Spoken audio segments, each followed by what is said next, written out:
Reckless talk. Son of a gangster. Hey, reckless talk. But I got expensive habits. Don't step in salt.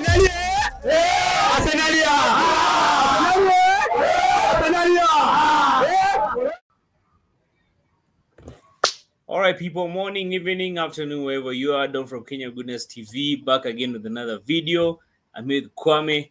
The last time, by the way, we touched base, we were all making noise, celebrating, jumping up and down after the six that beating we gave West Ham.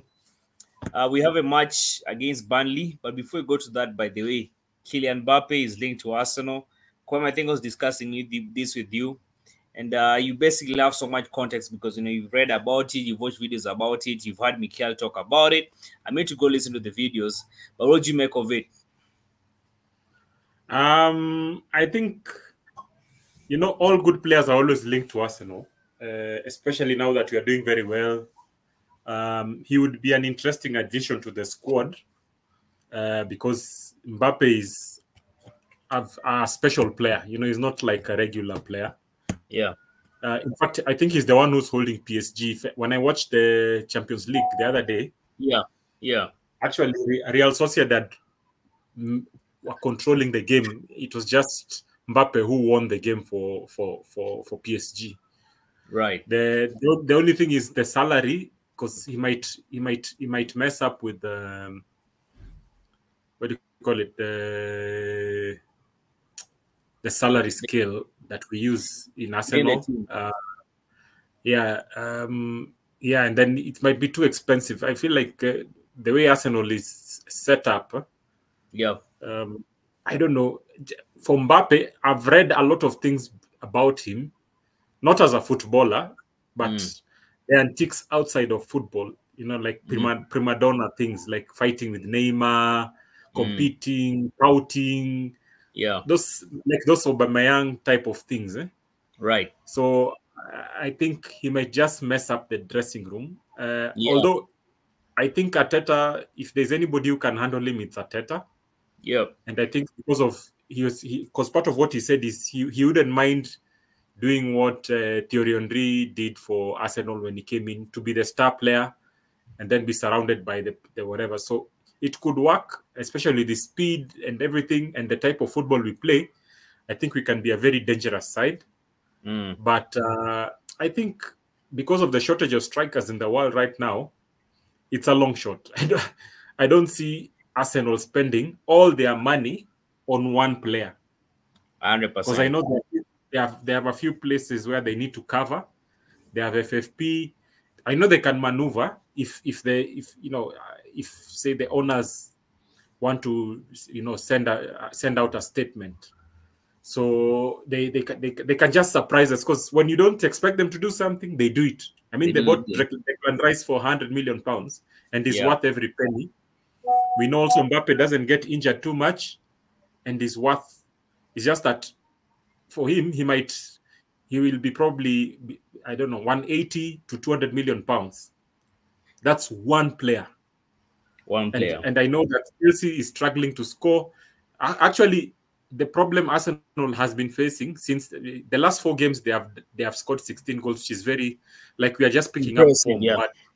But ideally, in the world right now, most teams, even the good teams, are struggling to score. Strikers have become extinct. Like, good world-class strikers have become extinct. So we are going to get into a battle with the top teams, and I think that will mess up with our budget. It's going to mess up with covering the other areas. So I think it might just mess up. If we are lucky, I don't know, because, you know, Arsenal, I think I like the way they do business nowadays. You don't know what's going on behind the scenes. They might they might have planned that they'll do a marquee signing, because they did a marquee signing for midfield, which was Declan Rice. I think in the spine, part of Arteta's plan is to have a marquee signing in the striker, in the midfield, and in the defense. Saliba, we already have Izam. He's like a new signing when he came back. He's world class. Midfield, we have Declan Rice and Odegaard. So they might just decide that the second striker could be a potential striker, a good one, but the main striker could be Mbappe. But I think it's a long shot. Honestly, I'd love for it to happen, but when I'm doing all the probabilities, it just seems too good to be true. I think the way Arsenal, the way Arsenal does business, I don't think Arsenal is the type of team but they to invest that much in a player. If it was Chelsea, maybe Chelsea, but they'll go the direction because Chelsea have a habit of spending money. They're not really they don't have that gum kind of pocket. Yeah. So, they have. They have an endless pit of money. So for Arsenal, and you see the problem with getting somebody like Mbappe is already Saka, Martinelli, Odegaard have become superstars. So if he comes and says he wants 400 million pounds because he's Mbappe, then a season or two after, Martinelli will say, "I think I also deserve." So that's the thing. They'll mess up the whole salary scale. 100%. They'll mess up the whole salary scheme. And I don't think Arsenal, but the reason why I actually have my reservations towards him coming to Arsenal is the way I think we've watched these all or nothing documentaries. We've seen how Mikel Arteta basically manages his team. So I don't think but they'd want that kind of egocentric kind of player within his team. So most probably I don't see, because Mbappe, just the way you say Mbappe being Mbappe, world-class player. Of course, if he was to come to the team, you'd want to be the main guy. And you see the way Mikel operates, but he doesn't want. In our team right now, there's no main guy. There's no main guy. The whole team is There's no main guy, but in our team, everybody by there is working. It's a tight collaboration within the players. So we don't want this kind of world-class player who comes in, everything, we don't want a Beckham, we don't want a Cristiano Ronaldo who's also going to attract so much. But if there's any team that is so reserved, but then when it comes to they usually don't like having their business out there, is Arsenal. So even the media bit part of it, I don't think Arsenal want to go that direction. So for Kylian Mbappe, just like you said, nah, I don't see it happening. It's good that we're linked to him. If they shock me, fine. But when I'm just let me be sober and just look at so many teams are lacking strikers. The amount of influence he'll have on the chemistry within the team, it's dangerous to bring him at this stage. You see, there's a stage you can bring him when Arsenal is winning Champions Leagues and we have several superstars. He comes in, but we are still, I think we are 60% in our growth. We are building. So he can come and shake the boat. And I think right now we don't need that.